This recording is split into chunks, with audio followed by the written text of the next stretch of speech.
Hello guys, and welcome to another episode of my Minecraft Windows 10 Edition Let's Play series, where we are building the town of Solas. Now in the last episode, we started working on the Vallenwood tree that is going to hold the inn of the last home. Now in this episode, I plan to finish that tree and start building the staircase. I'm not going to build a whole inn, I think. We'll see what happens.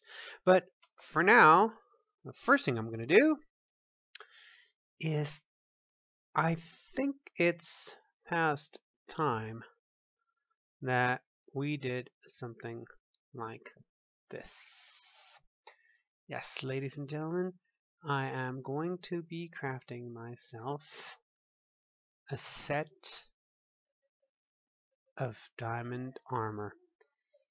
Now, the boots, I'm going to save for a little bit later, for a very simple reason. And that is that these have feather falling too, which, yeah, that will definitely save me in a pinch. As for the other guys, let's put these away. Alrighty. So, in order to build this, I am going to need, let's see. Oh, it's night. I'm going to need some spruce wood. A lot of it. I don't know if I have any left here in my weapons shack. No. And I've got 15 over a stack. I have another stack at the staging hole. But I think this will be enough. Looks like me, yes. And I'm going to have to go get some bone meal. So, alright. Now, as you can see, it's a massive tree. And I'm definitely going to have to light it up. Yeah, I've been doing some experimenting, and I think I'm going to make a change on the way that I build the staircase to the end of the last home. Oh, and another thing, I've been mining a little bit further down in the lower part of my staging area, like down in my mine shaft, to get the extra diamonds. And I've found a zombie spawner, which is quite exciting, and I am definitely going to have to be building. Alright, let's light this up. It's too dark over here, and I'll be building a zombie farm, which will actually be turned into an XP farm. And my aim is really off today.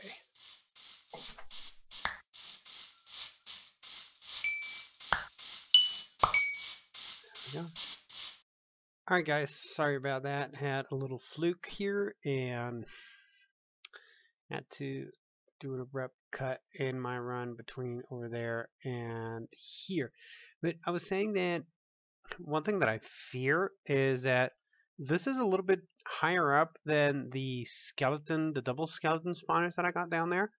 And it's somewhere around here, so I might end up having to terraform this a little bit further up in order to have like the same water chute kind of thing to get them up and then let them drop down so they can be killed easily, which is fundamental for an XP farm. So anyway, oh, let's light this up here, and light this here, and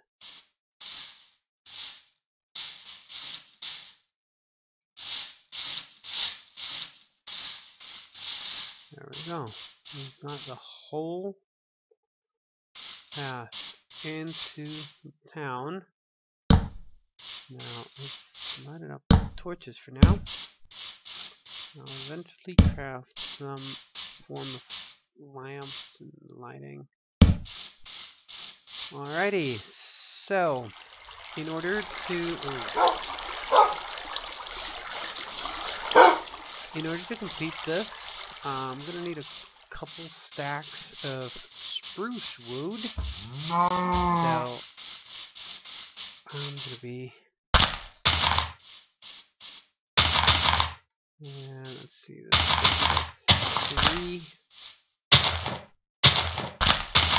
three trees. Oh, these guys not. Cut it here. 2 and 2. Good. A little bit of beef. Go. There we go.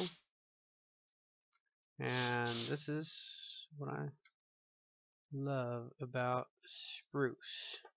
See? That is one tall pile of wood. Now, I'm going to be doing this in a super fast time lapse, so hang on.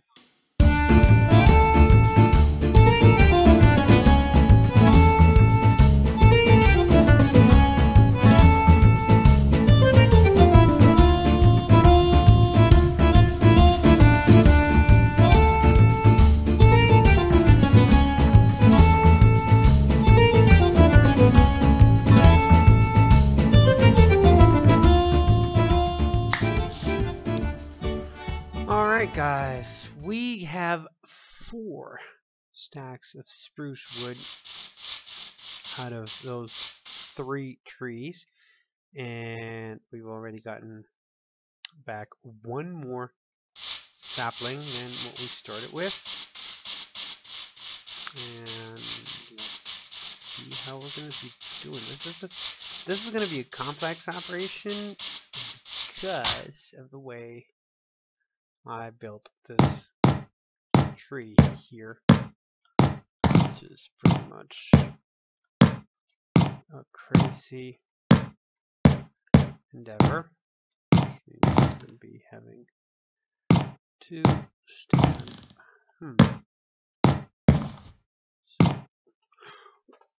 Oop!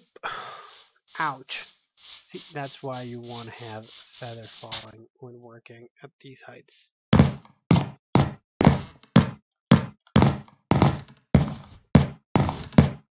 That is not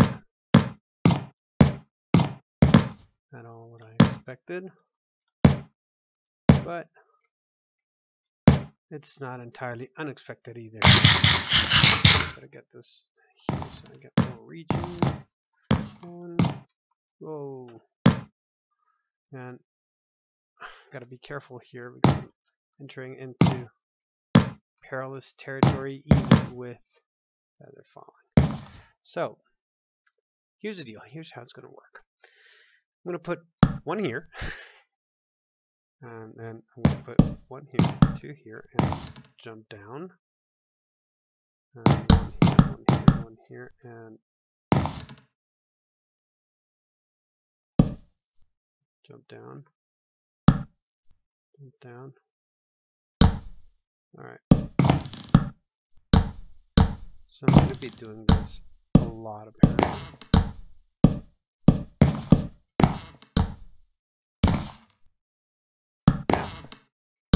This is going to be the way it's going to work.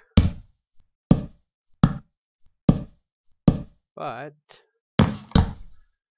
I am going to need that sheep. It's going to be a pain. I am going to need to get myself some water. I'm going to need to go get a water bucket because I'm definitely going to have to be creating myself a water elevator to get up there. To get down there, sorry. Get down from there without going flat on the way down. Cow. Not cow. Could finish that. Yes, sirree. Here it is. Water bucket. And with the water bucket, I think I might do something different this time around. Do I have any other? Yes. So I have some dirt here. This is quite a lot, and I don't think I have enough spruce. So I'm going to be doing this in a time lapse, and in the meantime, I'm going to be reading to you the introduction that we get to the events of the War of the Last, which take place in the Inn of the Last home. So, buckle up, because here I go. Tika Whalen straightened her back with a sigh, flexing her shoulders to ease her cramped muscles.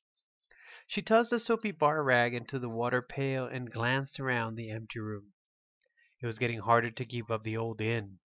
There was a lot of love rubbed into the warm finish of the wood, but even love and tallow couldn't hide the cracks and splits in the well-used tables, or prevent a customer from sitting on an occasional splinter.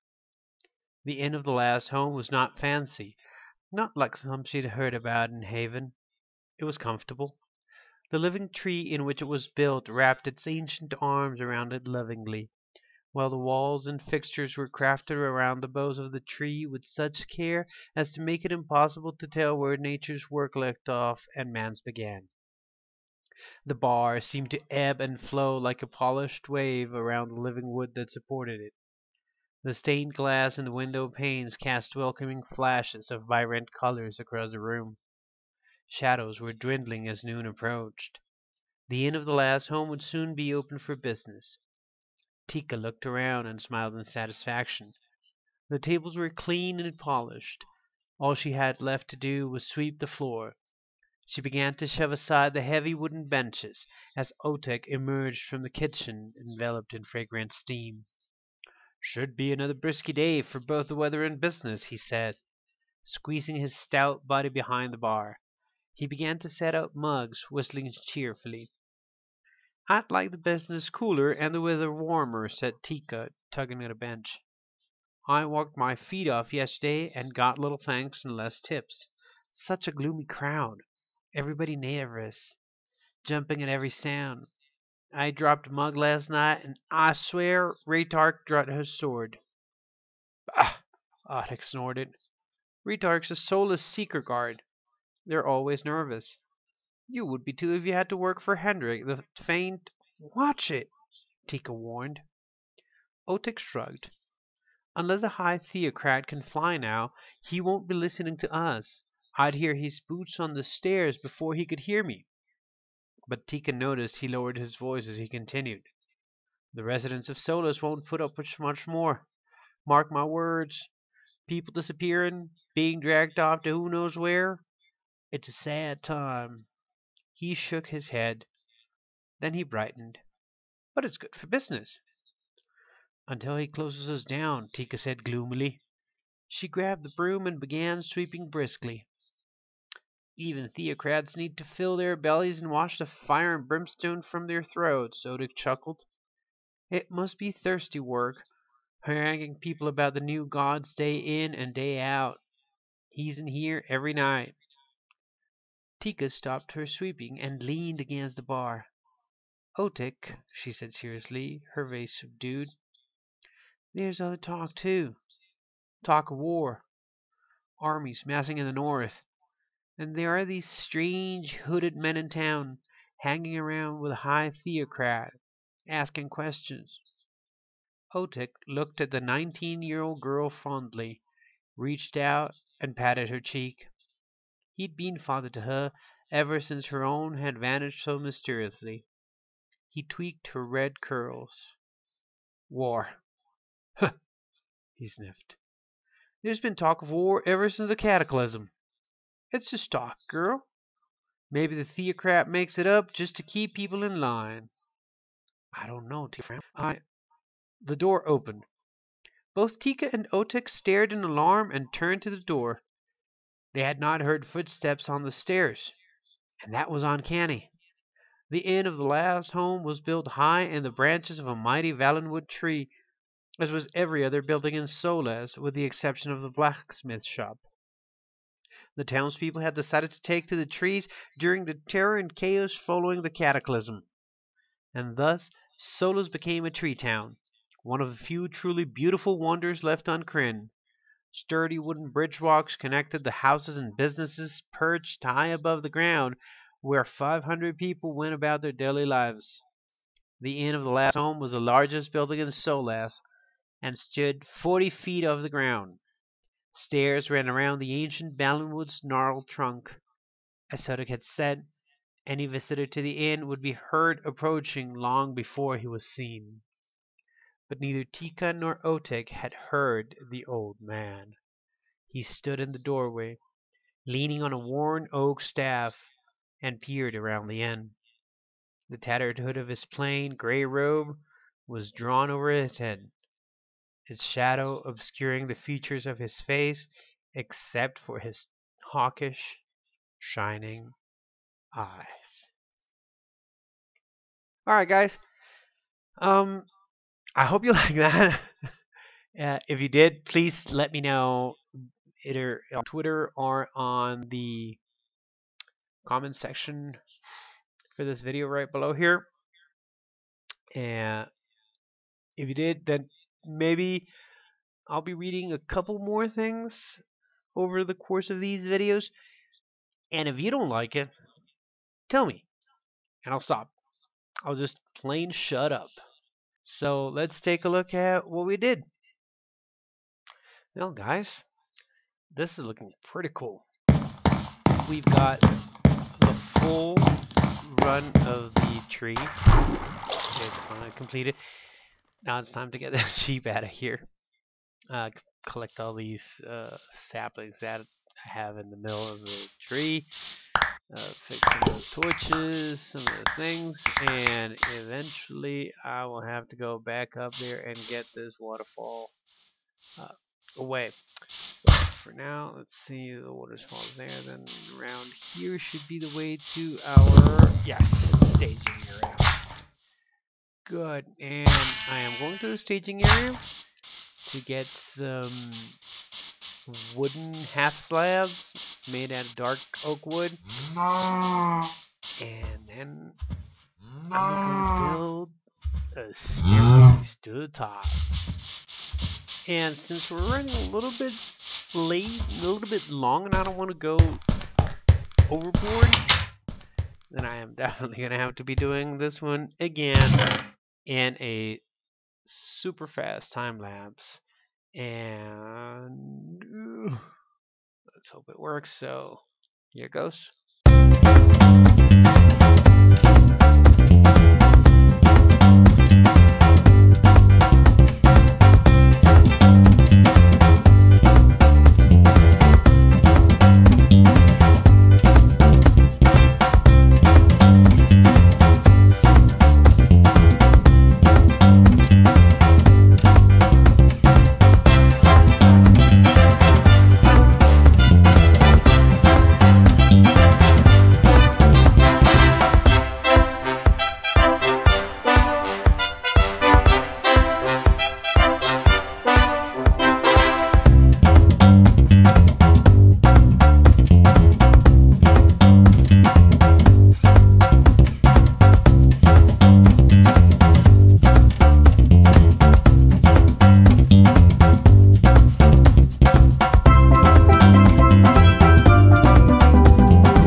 Alright guys, as you can see, we have got ourselves a pretty awesome staircase coming up here.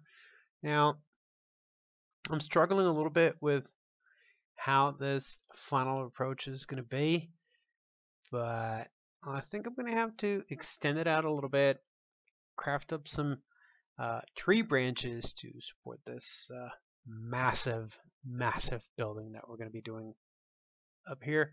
But unfortunately, ladies and gentlemen, that is all I have time for today. If you really like this episode, then be sure to subscribe.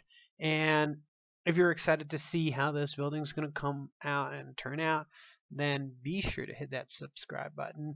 This has been Daddercant. Peace out.